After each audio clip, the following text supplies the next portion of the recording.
is the same as Bel, Belus or Baal-Hamon, and he was the supreme male divinity worshipped by the Chaldeans, Phoenicians and Canaanites.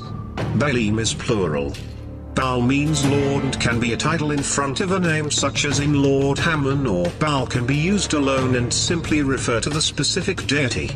Baal was also known as the Ancient One, the Ancient of Days, Rider of the Clouds, the Mighty One, the Hero, the Exalted One, the Prince and Lord of the Earth.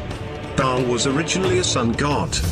Among the Assyrians, by some system of sacred matters, both Saturn and Sol, that is the sun, are called Bel. The worship of Baal-Hamon flourished in the Phoenician colony of Carthage. Baal-Hamon was the supreme god of the Carthaginians, and is believed that this supremacy dates back to the 5th century BC, apparently after a breaking off of relationships between Carthage and Tyre, at the time of the Punic defeat in Himera. Scholars tend to see Baal-Hamon as more or less identical with the god El, who was also generally identified with Cronus and Saturn. The Roman god Saturn in Africa Proconsularis absorbed elements of the mythology associated with Baal-Hamon. Carthaginians brought the cult of Baal-Hamon with them to North Africa in the 9th century BC from their home in the Levant. Baal's usual designation was god of thunderstorms, agriculture, and the Lord of Heaven. Baal was also representative of the sun, fertility, and human sacrifice.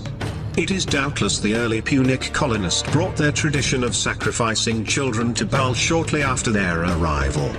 After the Punic-Roman Wars between 265 through 146 BC, of which Rome triumphed, Rome seized and ordered Carthage destroyed.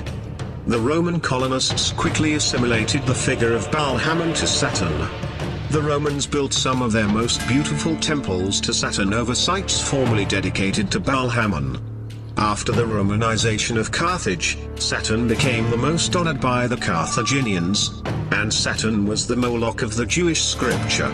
Kivon or Gion is the planet Saturn, Baal also is Saturn, and thus Kivon is Baal. Child sacrifice remained a common practice. Offerings were then given to Saturn instead of the former Baal-Hamon. El and Baal are often associated with the bull in Ugaritic texts, as a symbol both of strength and fertility. They have also built the high places of Baal, to burn their sons with fire for burnt offerings unto Baal, Jeremiah 19:5. It seems Baal was later demonized as Belial, or Beelzebub. A common practice amongst tribal cultures was to demonize each other's conflicting gods, as to keep people from worshipping them.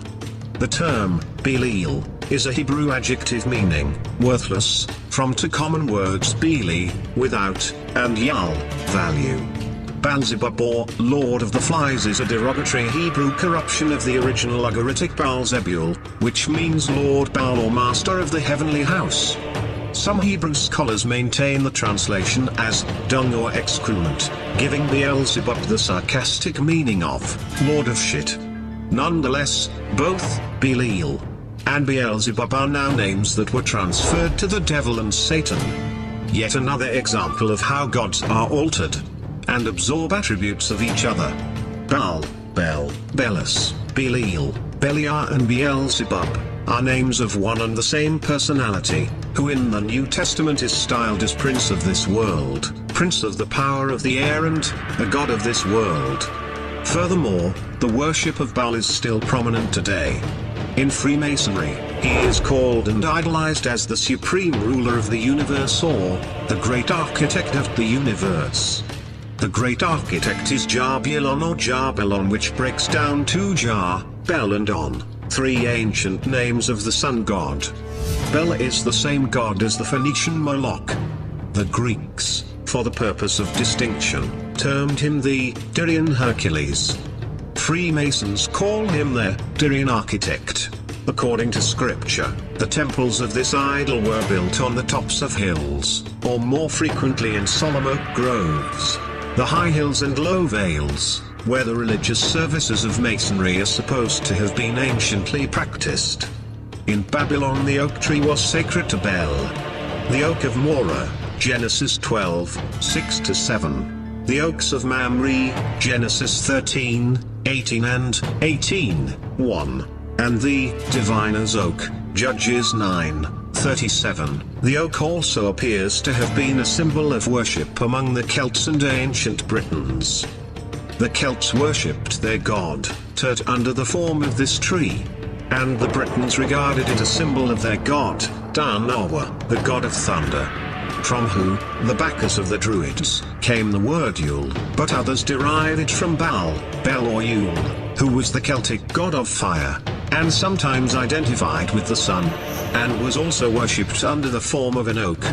Baal was considered the same as the Roman Saturn, and his festival, that of Yule, was kept at Christmas, which was the time of Saturnalia.